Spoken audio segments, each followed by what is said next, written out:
Muito obrigada aos seguidores, continuem nos acompanhando, continuem nos deixando suas mensagens. Muito obrigado pelas mensagens. A gente gosta muito de receber mensagens. E temos o nosso canal, os nossos canais, qualquer coisa, entra em contato, que a gente sempre procura responder a todas as dúvidas. Certo?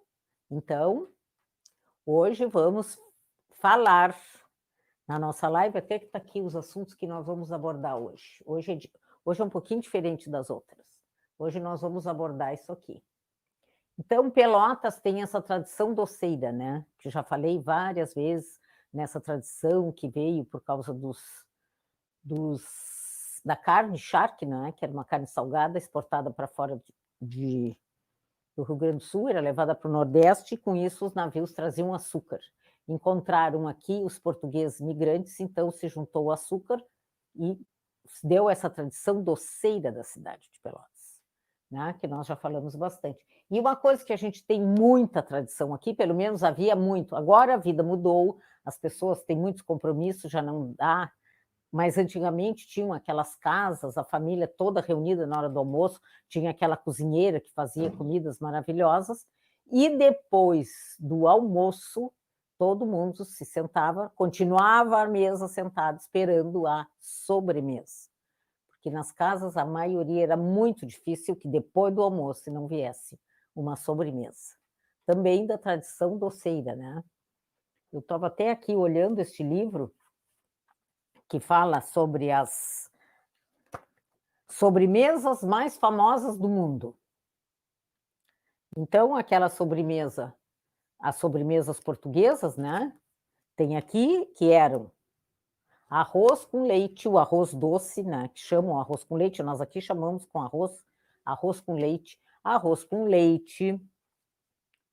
o sagu, que também era uma sobremesa, é ainda uma sobremesa muito famosa, feito com vinho tinto, o sagu, a ambrosia, o manjar branco, o pudim de claras, que até tem a minha mãe, né, como eu fazia muito doce, lá em casa sempre tinha muita clara.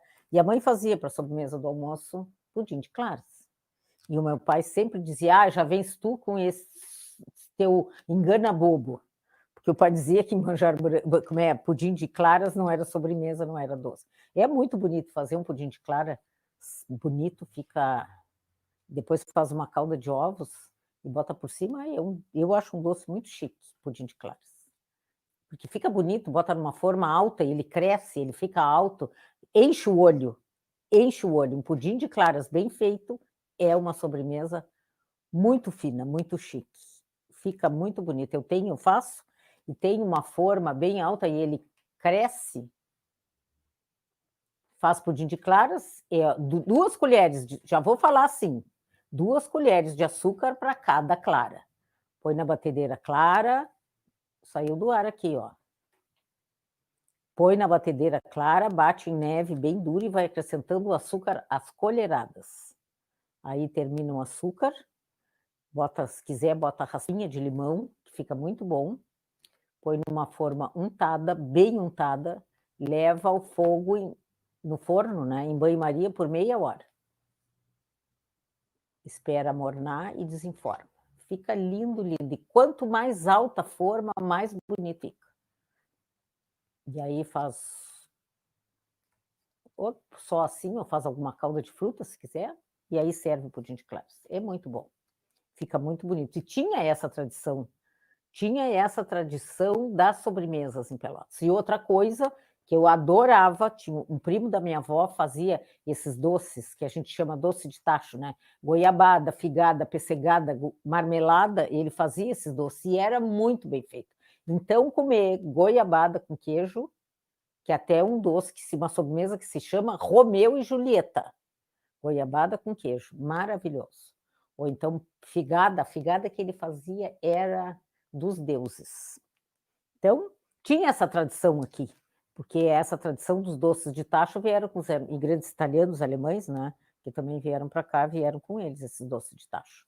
Né? E aqui tinha muito essa indústria conserveira, que tinha as compotas, era pêssego, era goiaba, e era figo, e tinha também o doce feito da fruta. A pessegada era o nome está dizendo, né? Pêssego, tinha figada, goiabada, toda feita pelas frutas, e isso aí também era servido muito. Até hoje é famosa, em Pelotas, a passa de pêssego. Então, cozinhava o pêssego na calda, cada dia aquela calda se tornava mais grossa, e depois, num determinado tempo, quando ele ficava um pouco macio, era colocado isso, tirado e colocado no sol para secar. Então, fazia passa de pêssego. Hoje ainda é bem famosa. Esse doce sai para todo o estado, a passa de pêssego. Sempre sobremesas, né? Isso aí já era considerado as sobremesas. Tem aqueles os doces finos de Pelotas, que eram servidos nas festas, e tinha esse que era servido no almoço, que era a sobremesa. Então, fazia muito, depois do almoço, o que virar de sobremesa? As sobremesas nas casas, cada um servia com todo o seu aparato, aquela sobremesa, tinha aquele almoço feito pela cozinheira, a família toda sentava à mesa, todo mundo almoçava em casa, o comércio fechava ao meio-dia, então todo mundo ia para casa almoçar, e aí tinha o almoço e, em seguida do almoço, vinha, que era outra história, a sobremesa, que também era considerada muito especial a sobremesa, né? Então, isso aqui, né? As sobremesas, ó, aqui tem esse livro que fala nas melhores sobremesas do mundo, né? Aqui tem do mundo, mas tem as sobremesas que nós usamos. E também outra coisa que tinha aqui em Pelotas muito famoso eram os chás da tarde, porque aí as senhoras se reuniam, ficavam conversando, e eram os chás na casa das pessoas. Até tem esse livro aqui, ó, A Hora do Chá, onde várias senhoras cederam as suas receitas, que era para a hora do chá. Então, serviam bolos, biscoitinhos, às vezes tinha algum salgado, mas esta hora do chá, aqui em Pelotas, também era muito famosa. Também sempre com os doces, né? Sempre com os doces. Era um chá, eu gosto muito de chá, não sou daquela época do chá, no início, no final do século XIX, início do século XX, que não era do chá, mas eu gosto muito de chá. O chá vem da Índia, vem da China, né? Então, é uma beleza chá. Eu gosto muito de chá. Eu acho que é muito bom tomar chá. Explica os bloquinhos da live. Tá. Então, nós estamos aqui hoje, então falamos das sobremesas, agora vamos voltar ao nosso assunto, né? Que são os 7 melhores doces de Pelotas. Por que esse doce se desenvolveu aqui? Vieram com os portugueses, depois tinha as charqueadas aqui em Pelotas, era uma cidade que tinha muito dinheiro, tanto é que nós tínhamos um banco pelotense e temos 2 teatros, porque tinha muito sarau, muita hora artística. A cultura aqui em Pelotas sempre foi sempre teve aqui essa parte da cultura, do entretenimento, vinham peças de teatro, vinham... né? A cultura era muito presente aqui. Tinha muitos shows, muita gente, peças de teatro, cantores, óperas, tinha muita. Pessoas vinham tocar aqui, cantar ópera. Falhou dali do telefone. Saiu do ar. Então, as pessoas iam ao teatro, depois se reuniam nas casas e também traziam solistas para tocar na casa, faziam sarau na sua casa. E sempre nesse sarau havia o doce. Os 7 melhores doces de Pelotas que nós estamos, que eu já falei, vou falar de novo hoje. A minha família é de origem portuguesa, meu avô era português, tanto do lado da minha mãe como do meu pai eram portugueses. Então, tem essa tradição da família portuguesa, a tradição dos doces. Começaram pela sobremesa, né? E depois vem esses doces finos que eram servidos nesses saraus. As famílias, as casas, recebiam os artistas, convidavam as pessoas da cidade, iam nos casarões. Aqui nós temos a Praça Coronel Pedro Osório, ainda restam muitos casarões ali, que foram até tombados pelo Patrimônio Histórico Nacional. Então, recebiam, faziam saraus, eram festas riquíssimas. E era... Sim, claro, né? A pessoa ia lá e compartilhavam esse doce, ofereciam isso, porque as pessoas iam lá assistir esses concertos, que eram sessões de poesia, poesia, eu tinha cantores, tinha um instrumentista, pianista, iam tocar, então depois agraciavam as pessoas que foram assistir com os doces, esses melhores, os 7 melhores doces de Pelotas, que são um doce, como eu digo, diferenciado do que anda por aí. Por isso que eu me dispus a compartilhar com todos esse doce de Pelotas, porque isso aí é uma coisa que está acabando. Então eu quero que as pessoas façam esse doce, tornem esse doce presente na sua vida, porque isso aí é uma coisa tradicional, é uma coisa histórica. É uma coisa histórica. Esses doces vieram para Pelotas com os imigrantes no final do século XIX, no início do século XX, trouxeram, e aqui se formou essa tradição do doce fino, do doce... Esse doce, como eu digo, doce diferenciado. Então, eu estou aqui para convidar todos que se interessam por isso a fazer esse doce. Porque garanto que se você fizer esse doce da maneira que deve ser feita, naquela receita tradicional que foi, claro que adaptado um pouquinho para os dias de hoje, você vai conseguir fazer esse doce, vendê-lo e conseguir uma renda.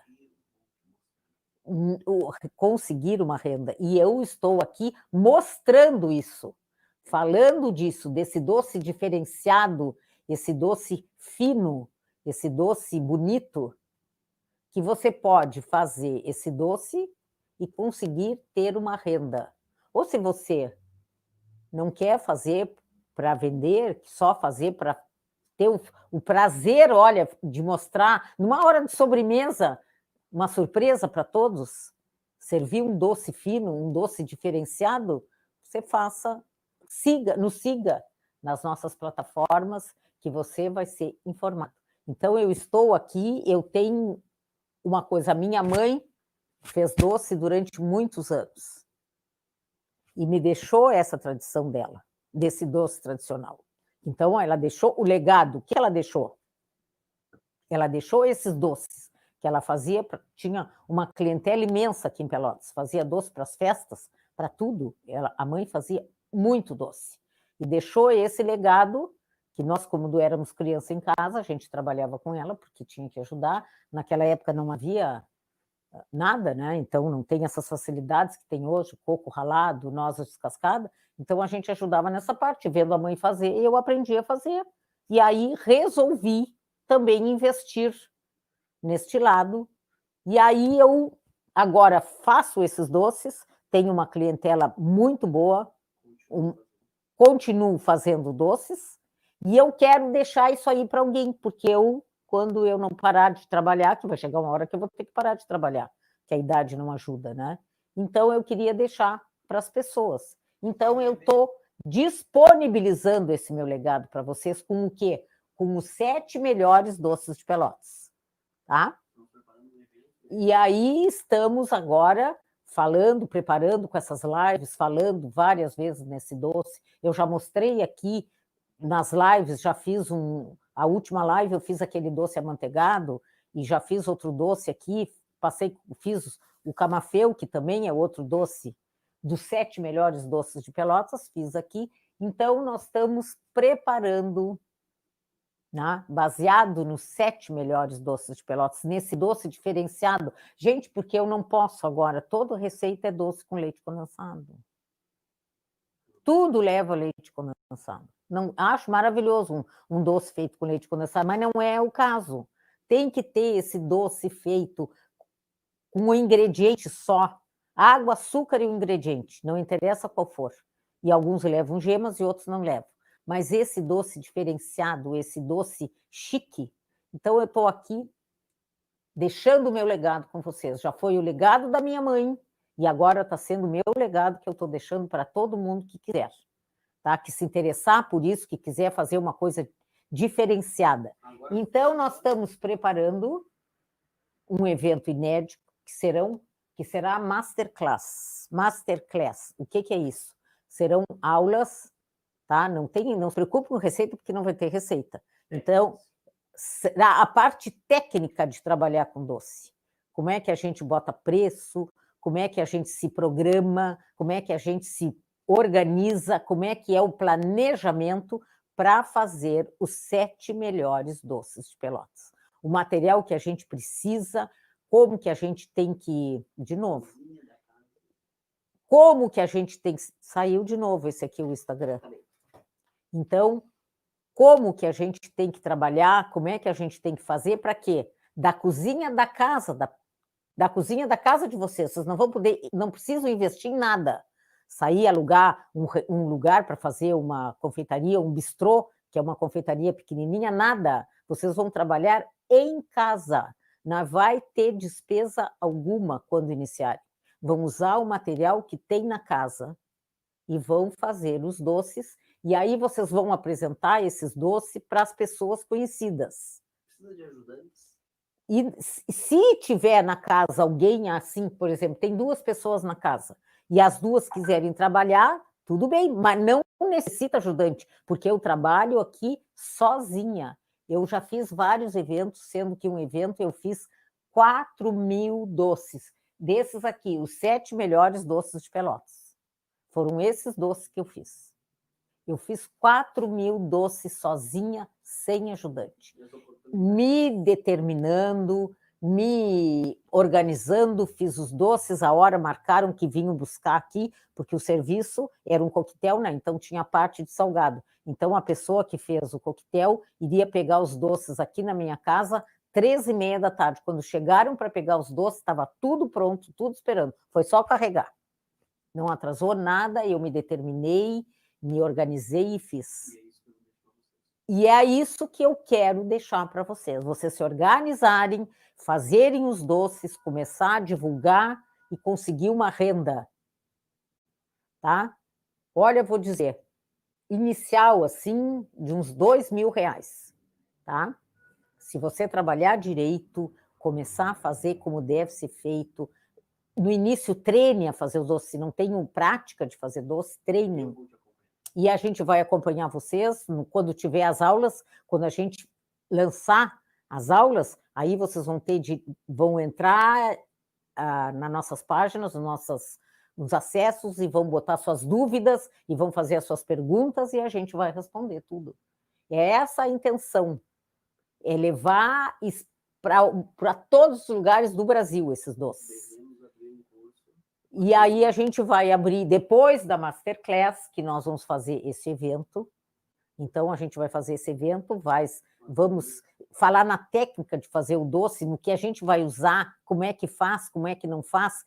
A Masterclass é para isso, tá? É para dar o início, os meandros da coisa, como é que a gente começa a trabalhar em doce. Aí, depois, nós lançaremos o nosso curso, e aí vocês vão ter a oportunidade de aprender, através do curso, a fazer os doces, os 7 melhores doces de Pelotas. Aí a gente vai marcar um horário para vocês entrarem em contato conosco para a gente responder. Pode ser uma live, até uma live. Durante uma live eu explico, a pessoa entra e eu respondo na hora. Porque depois vai ter o acesso à nossa mídia, na comunidade do Facebook, vão no Instagram, nos seguidores, todo mundo que se inscrever aqui. Né?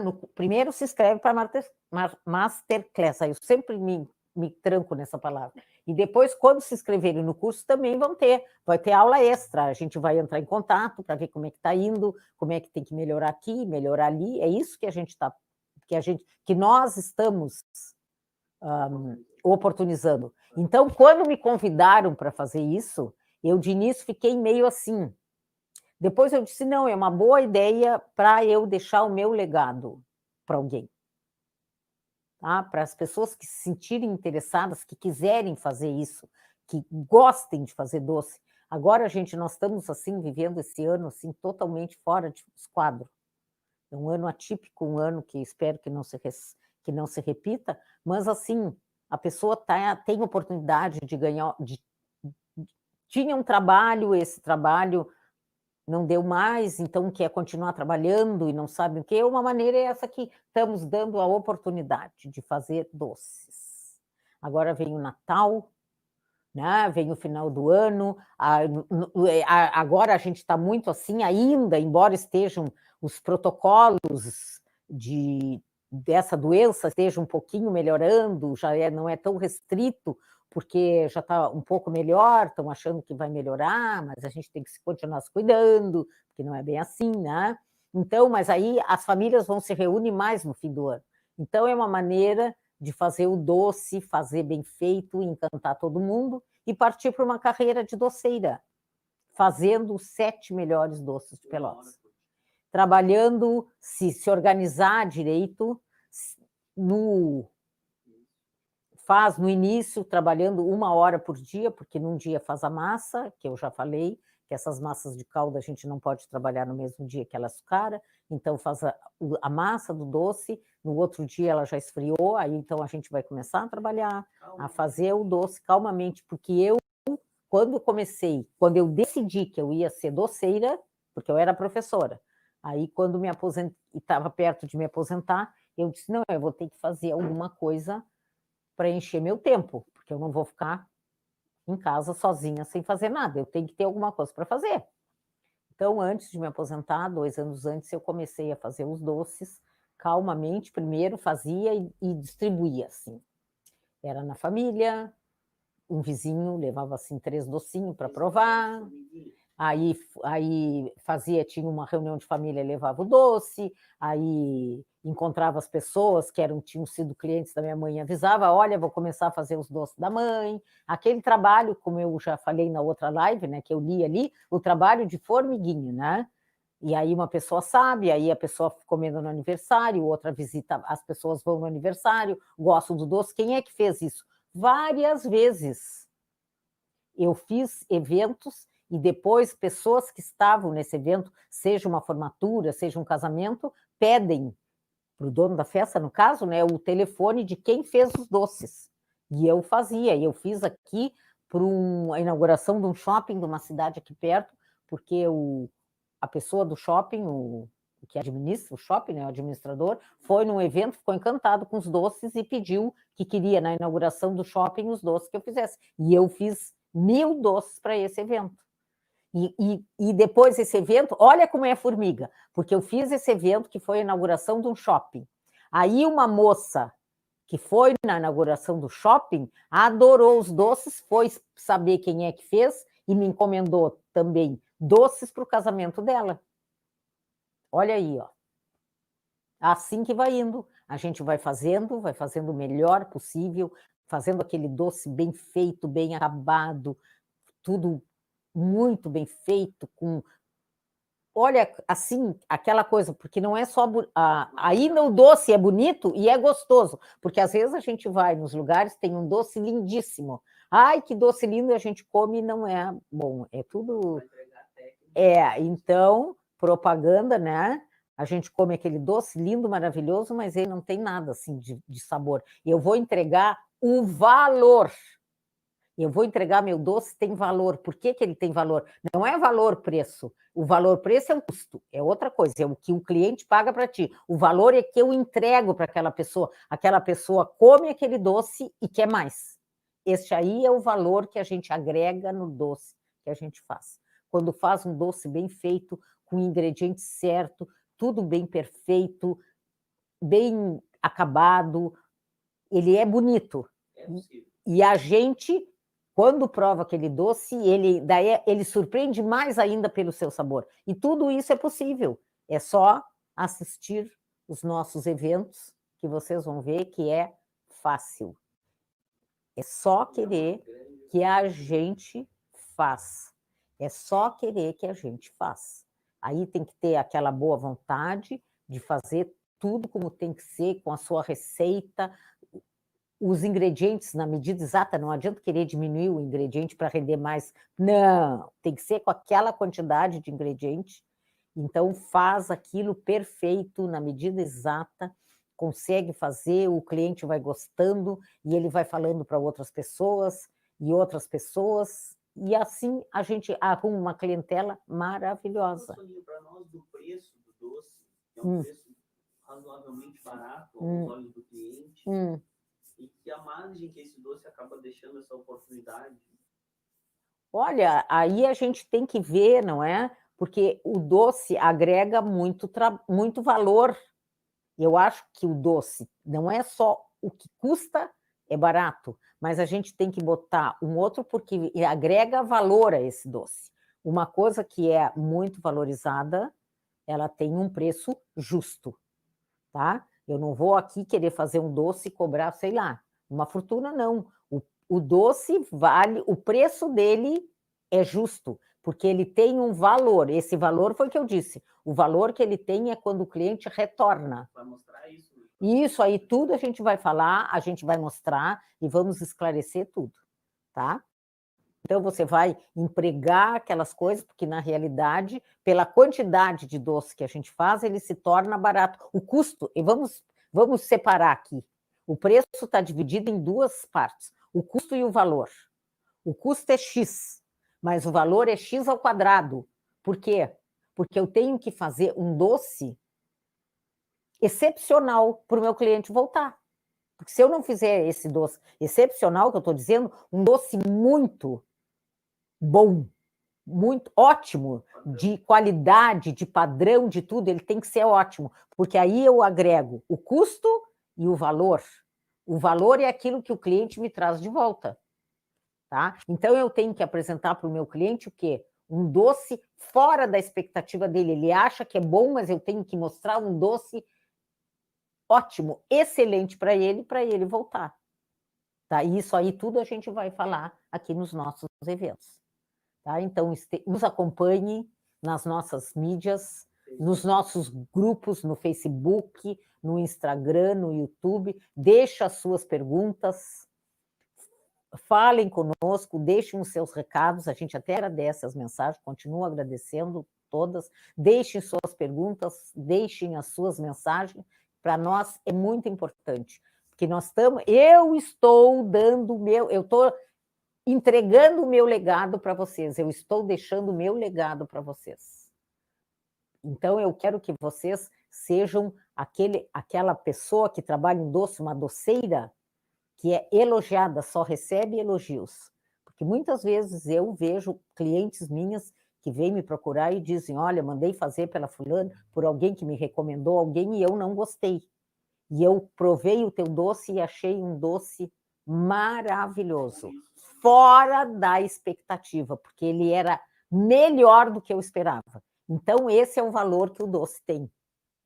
Que o valor é aquilo que tudo que o cliente nos entrega. Aquela pessoa que comeu o nosso doce e que se surpreendeu com aquilo que foi apresentado. Então, são mais de 60 anos. E porque, olha aqui, gente, mais de 60 anos. A minha mãe trabalhou, não sei quantos anos a minha mãe trabalhou fazendo doce. A minha mãe trabalhou, acho que mais de 40 anos fazendo doce.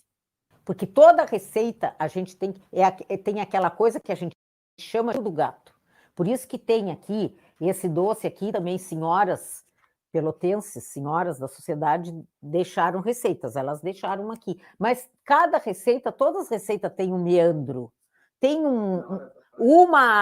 todas as receitas, claro que elas deixaram a receita, e todas essas senhoras que participavam desses chás naquela época, que iam, porque todo mundo, a mulher não trabalhava fora, e as sobremesas da casa, quem fazia era a dona da casa. Tinha o pessoal que trabalhava na cozinha, as cozinheiras, auxiliar de cozinheira, porque dependendo da família, às vezes tinha 15, 20 pessoas para almoçar.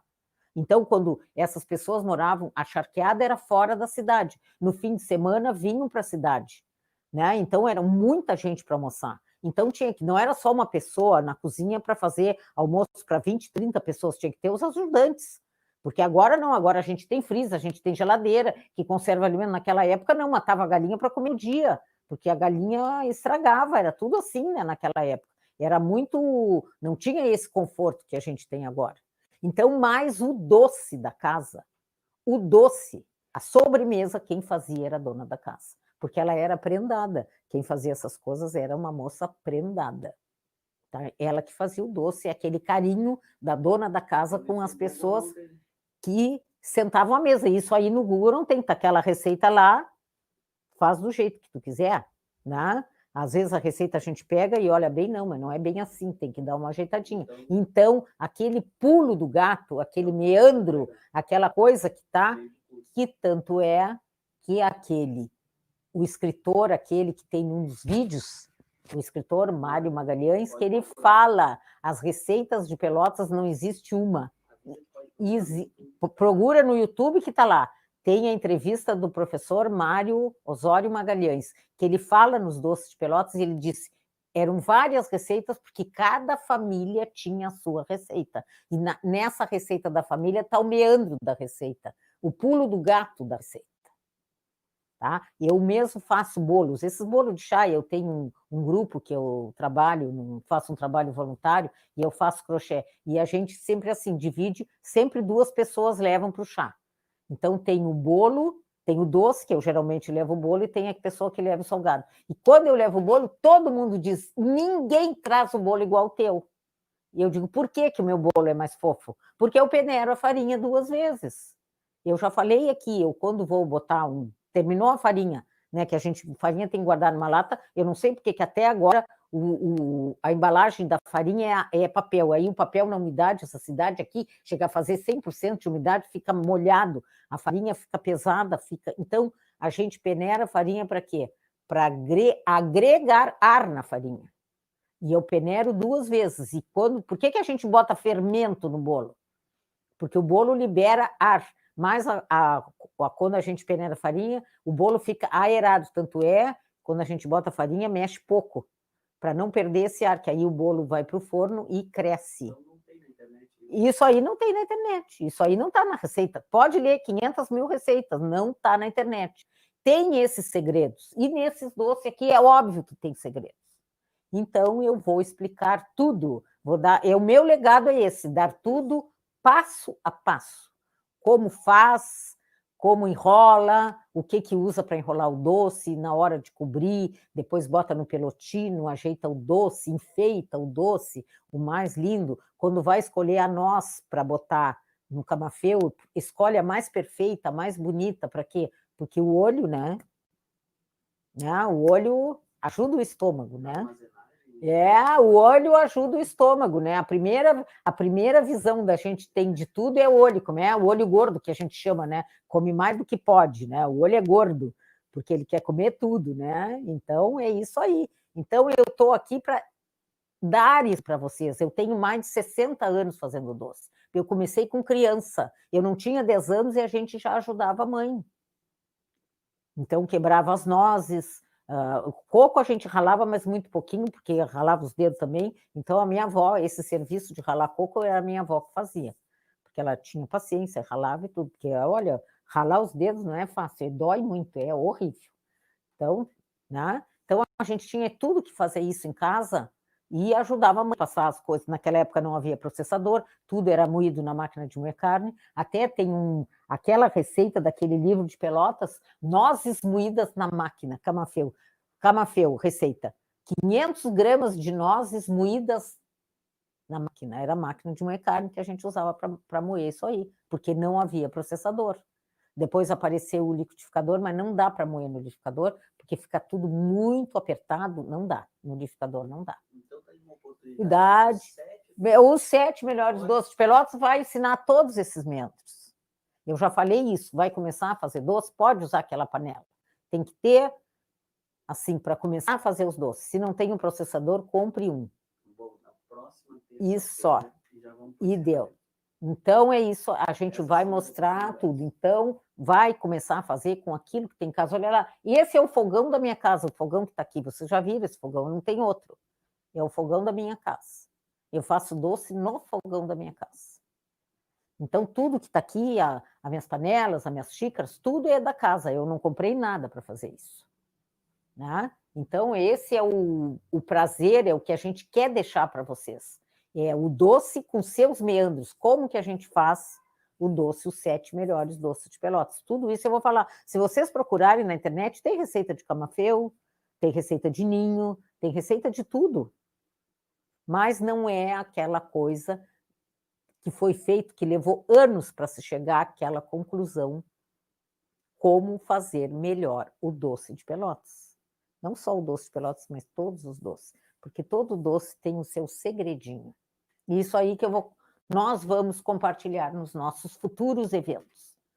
Os segredinhos de fazer os 7 melhores doces de Pelotas. Quinta-feira, Às 18, quinta-feira, não é terça? Terça-feira, olha aqui, ó, ele já está querendo passar adiante. Voltaremos a nos encontrar na semana que vem, terça e quinta-feira, sempre às 18 horas, e mais uma live. E a gente vai continuar falando nesse assunto, sempre falando nele, e deixando para vocês esta mensagem que é possível fazer doce e ganhar dinheiro. Eu mesmo já ganhei muito dinheiro, já consegui fazer o apartamento, arrumar o apartamento do jeito que eu queria, viajar muito, que eu agora não, esse ano não fui a nada. Olha, esse ano estava cheio de viagem. Não fui a nada, fiquei em casa. O bom é que apareceu isso, e aí eu posso conversar com vocês, para tudo na vida é assim, tem o lado ruim e tem o lado bom. A gente nunca pode ficar esperando, é aquela coisa do otimista e do pessimista. O otimista foi num lugar e dizia assim, horrível aqui, ele foi vender sapato, o pessimista, não vamos vender nada, porque ninguém usa sapato aqui. E o otimista mandou dizer, olha, aqui é ótimo, vamos fazer todo mundo usar sapato. Ninguém usa sapato, nós vamos fazer todos usarem sapato. Então tá aí, a gente tem que, né, sempre tem, e sempre diz, né, o diabo fecha a porta, mas Deus sempre abre a janela. Então a gente não pode se esperar, então a gente tem que ir atrás, não dá para ficar parado esperando, né? Eu já falei, professora, tem um salário que já foi muito bom, agora não é. Então, se eu ficasse sentada aqui me lastimando, porque ganha pouco, não pode ir nada, porque tem que pensar, o dinheiro não dá, não sei o quê, não. Eu fui fazer outras coisas para ter mais, para ter um pouco mais de dinheiro e poder fazer as coisas que eu quero. Porque a gente está aqui para aproveitar a vida, né? Então, gente, Facebook, Instagram e YouTube. Nos aguarde, terça e quinta às 18 horas.